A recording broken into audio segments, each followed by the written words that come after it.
remain ignorant of all those processes. But there's other kinds of ignorance that we do not have a right to engage in and just stay in that mindset. And that is, how does freedom work? What is true morality? What behaviors do initiate harm to other sentient beings? We don't have the right to remain ignorant of those things. And again, that's the underpinning and the basis of natural law-based morality.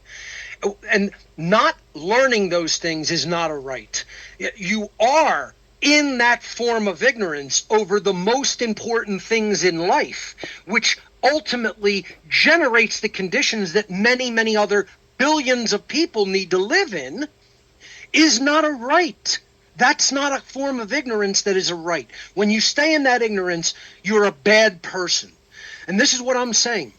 Willful ignorance regarding natural law in the presence of an immense amount of knowledge regarding it is actually the measure of a bad person.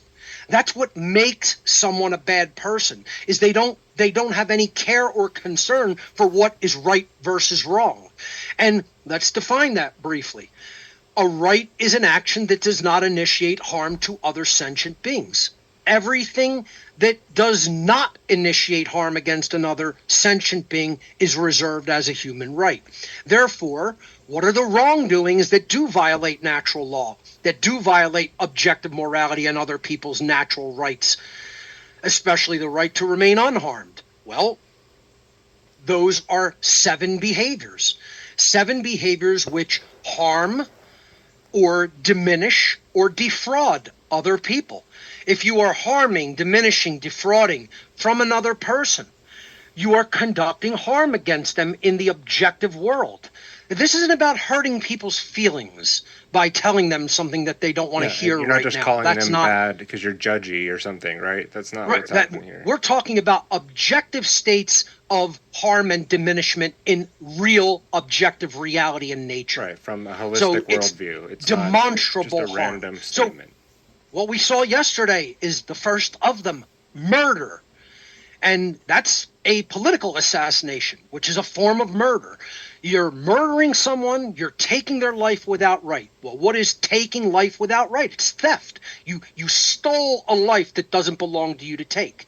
So that's a form of theft. Assault.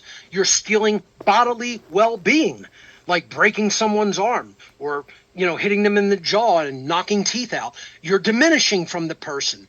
Health-wise and bodily well-being, which the body is the individual's property. So what are you doing to property? You're destroying or diminishing from property. That's a form of theft. No different than if you go and break somebody's windows for no reason, or you kick in their door and break the door and the door frame. You've damaged property. That's a form of theft. You're diminishing from someone's property. Well, assault is bodily diminishment without right. So that's a form of theft.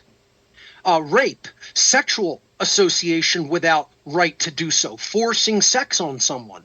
That's taking their free will sexual association from them. And you're often doing that with direct bodily violence, which is assault.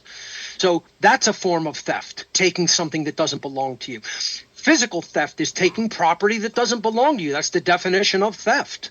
So you're taking items that don't belong to you. And then you have trespass. Trespass is stealing the comfort or safety of someone's living domain or private space that they've, basically cordoned off for their own use, for their own living or use. That's a form of theft, is trespass upon someone's property. Again, it all has to do with property and theft. Coercion, you're taking someone's free will ability to make their own choices in life away from them. And that's a form of theft. You don't have the right to take someone's free will away from them. And the only exception to that is if they're doing harm to another, they're initiating harm to another being, you have a right to stop them. That's called arrest, or the stopping of the individual from continuing to initiate harm. So coercion is a form of theft. You're taking free will from someone that you don't have the right to take. And coercion, you're taking the truth away, or you're diminishing from someone's active understanding of the truth and their ability to make informed decisions and exercise judgment in their own lives. That's a form of theft. If you willfully and knowingly are lying to someone to deceive them.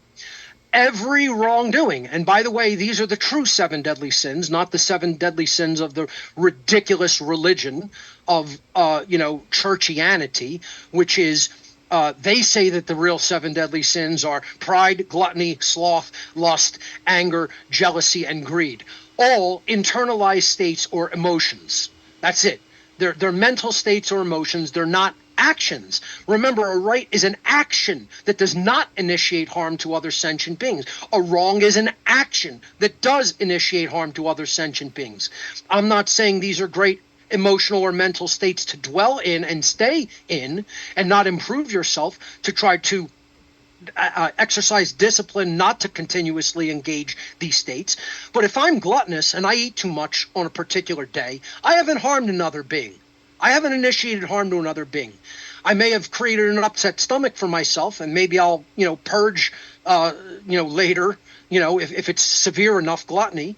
But I'm not initiating harm to another. And that's the definition of harm. That's the definition of a wrong, a transgression against natural law.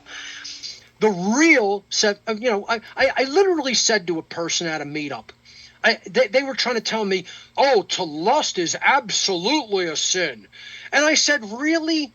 Like, you've never seen a pretty exceedingly attractive woman on the street or, on a movie or something, and felt the emotion of lust as a man, because I was talking to another man, allegedly a man. And he says, yes, of course I have. And I think that that's sinful. I'm like, well, did you rape the person? And they know they got caught in a complete logical imbecilic fallacy of their own distorted thinking. And they wouldn't answer the question. I'm like, you need to take more than a millisecond to answer that question? Really? Because that means that you're really, really stupid, and you don't understand that lust isn't rape. One is an internal emotional state. One is an actual violent behavior that you conduct upon another. Or you may really have raped someone, which makes it even worse of why you're not answering. You either know you're completely defeated in your argument in a snap of fingers, or maybe you did rape someone. I'm like, so which is it? And this is where we're at in our society. The people want to be attached to their bullshit religious thought so deeply that they won't even answer a simple question. Have you ever raped somebody that you lusted after? Or felt lust regarding when you saw them? This shows you the qualitative difference between the nonsensical 7 deadly sins of churchianity versus the real 7 deadly sins under natural law. And I always tell people, listen, just say them aloud or listen to them spoken aloud and hear the qualitative difference in the language. Pride, gluttony, sloth, lust, anger, jealousy, greed, versus murder, assault, rape, theft, trespass, coercion, deception. What do you think carries more weight and violence and seriousness? What do you think has more gravitas? The states of mind that, yes, I'm admitting aren't things to aspire to or stay in, because eventually, yes, they could lead to bad behavior. They may not be the best way to be those ways, yeah. But they're not what you're saying with the rights are actually actions that you're taking in the real physical world. That's right. Not that the world's purely physical either, but yeah. So, but juxtapose that to constitutional rights, right? These are also somewhat more in the positive. So it's still, what you're describing is more in the negative of the aspect of a right. All natural rights can only truly be defined in the apophatic, meaning in the negative. Apophatic comes from it's a form of inquiry. It's an epistemological form of inquiry. Epistemology is how we understand reality, how we come to knowledge, the methodologies by which we come to knowledge. And the apophatic form of inquiry means that we are engaging in saying what the thing is not. So that's why I said a right is an action that does not initiate harm against another sentient being. Therefore, we have to understand what actions do initiate harm against another sentient being. When you know what rights are not by knowing the wrongdoings, the true 7 deadly sins of murder, assault, rape, theft, trespass, coercion, and deception, and they're all forms of theft, then you understand what a natural right is. It's a behavior that does not engage in those behaviors. It does not initiate harm by doing those 7 things, which are ultimately one thing: stealing. Natural law can be boiled down to one law: don't steal. That's how simple the laws of the Creator are. The laws of nature, the laws of the Creator of the universe, the laws of karmic consequence, natural law boils down to 2 words. 3 if you don't hyphenate. Do not steal. If you want to hyphenate it, don't steal. That's the end of the whole argument. That's the end of the whole issue. That's what it all boils down to in a nutshell. Ladies and gentlemen who have said over the years, Mark Passio doesn't prevent solutions.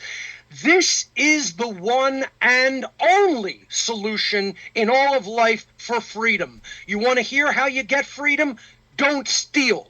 Don't take anything that does not belong to you. Know what your true property is and what it is not. Align your behavior to that simple moral principle, and freedom will organically result. And that goes for everybody. There are no exceptions to the rule, no matter what position or costume you happen to be wearing. And that's the solution, boys and girls out there. I know it's a difficult thing. I said 2 words together with a period at the end. Don't steal. But put your brain power to work for it, and I'm sure you can eventually understand it.